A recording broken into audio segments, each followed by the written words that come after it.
नमस्कार। आज हम एक बहुत ही दिलचस्प आध्यात्मिक विषय को समझने वाले हैं और कोशिश करेंगे कि इसे बिल्कुल आसान शब्दों में आपके सामने रख सकें। तो चलिए सीधे आज के विषय पर आते हैं। कभी सोचा है कि कुछ लोग, खासकर आध्यात्मिक राह पर चलने वाले, सिर्फ सफेद कपड़े ही क्यों पहनते हैं?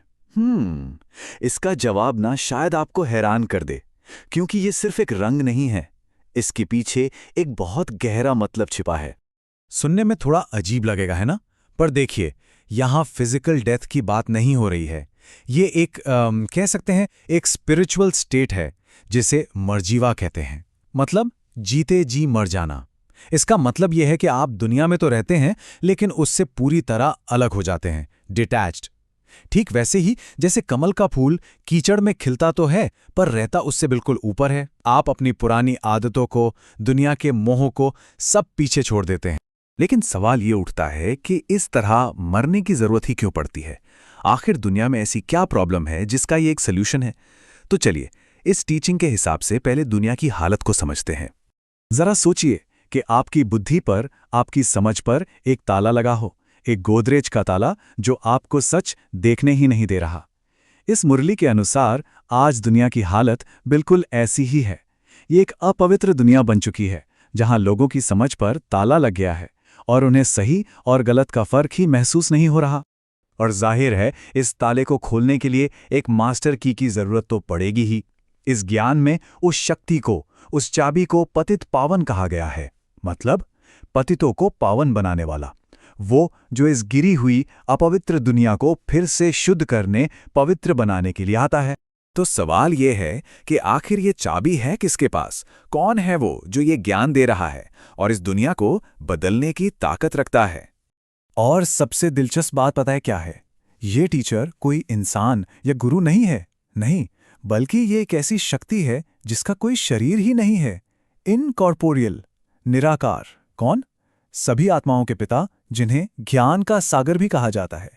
अच्छा, इस बात को ना और साफ साफ समझने के लिए यहां 3 तरह के पिता बताए गए हैं। जरा ध्यान से सुनिए। एक तो हैं हमारे लौकिक पिता, मतलब हमारे फिजिकल पेरेंट्स, जिन्होंने हमें ये शरीर दिया। दूसरे हैं अलौकिक पिता, प्रजापिता ब्रह्मा, जिन्हें पूरी मानवता का पिता कहा गया है। और फिर सबसे ऊपर आते हैं पारलौकिक पिता, यानी सभी आत्माओं के पिता, निराकार शिव। अब यहां से कहानी में एक बहुत बड़ा ट्विस्ट आता है। ये जो ज्ञान है ना, ये पूजा पाठ और भक्ति के जो हमारे ट्रेडिशनल तरीके हैं, उनसे बिल्कुल अलग एक एकदम नया रास्ता दिखाता है। देखिए, 2 रास्ते हैं। एक तरफ है भक्ति मार्ग। इसमें क्या होता है, हम ईश्वर को पुकारते हैं, उनसे मांगते हैं। ये एक तरह से उतरती कला का रास्ता है। और दूसरी तरफ है ज्ञान मार्ग। यहां हम ईश्वर को अपने पिता के रूप में पहचानते हैं और अपनी आध्यात्मिक विरासत, अपना वर्षा, उस पर हक जताते हैं। ये चढ़ती कला का रास्ता है।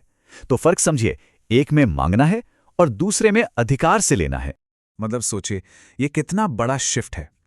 ये ज्ञान कहता है कि अब हे ईश्वर, हे बाबा कहकर पुकारने का, मदद मांगने का समय खत्म हो गया। वो भक्ति मार्ग की प्रैक्टिस थी। अब तो अपने पिता से अपना जन्मसिद्ध अधिकार, अपना वर्षा लेने का समय है। तो ठीक है, अगर पूजा पाठ नहीं करना, तो फिर इस ज्ञान के मार्ग पर चला कैसे जाए? क्या तरीका है? ये अधिकार मिलेगा कैसे? इसका तरीका है राजयोग। और नहीं, ये कोई शारीरिक कसरत या आसन नहीं है। ये है मन का योग, अ मेंटल कनेक्शन। बिल्कुल वैसे ही जैसे आप अपने फोन को वाईफाई से कनेक्ट करते हैं ना, बस ये अपनी बुद्धि का कनेक्शन सीधे उस सुप्रीम सोल से जोड़ना है। इससे क्या होता है, आपकी आत्मा की बैटरी फुल चार्ज हो जाती है और जितने भी पुराने पाप हैं, वो सब भस्म हो जाते हैं, जल जाते हैं। और ये जो लड़ाई है ना, ये किसी बाहर वाले से नहीं है। असली दुश्मन तो हमारे अंदर ही बैठे हैं। काम, क्रोध, लोभ, मोह, अहंकार, ये 5 विकार। तो तरीका क्या है? बस पिता को याद करना है।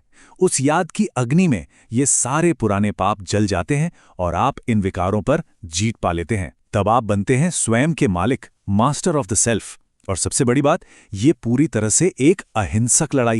तो ठीक है, ये सब करने का नतीजा क्या होगा? इस पूरी मेहनत का, इस साधना का आखिर लक्ष्य क्या है? चलिए अब उस पर आते हैं, और ये वाकई बहुत शानदार है। लक्ष्य है एक नई दुनिया की स्थापना। एक ऐसी दुनिया जहां दुख का नामो निशान न हो, कोई बुराई न हो, कोई अपवित्रता न हो। एक सुनहरा दौर, अ गोल्डन एज, जिसे सतयुग या कृष्णपुरी कहा गया है। जरा सोचकर देखिए, एक ऐसी दुनिया जहां हर इंसान देवी देवता जैसा हो, पूरी तरह से खुश और पवित्र। और फिर जब ये पूरा वर्ल्ड साइकिल, ये चक्र पूरा होता है, तो बाकी सभी आत्माएं भी अपने कर्मों का हिसाब किताब चुकता करके कहाँ जाती हैं?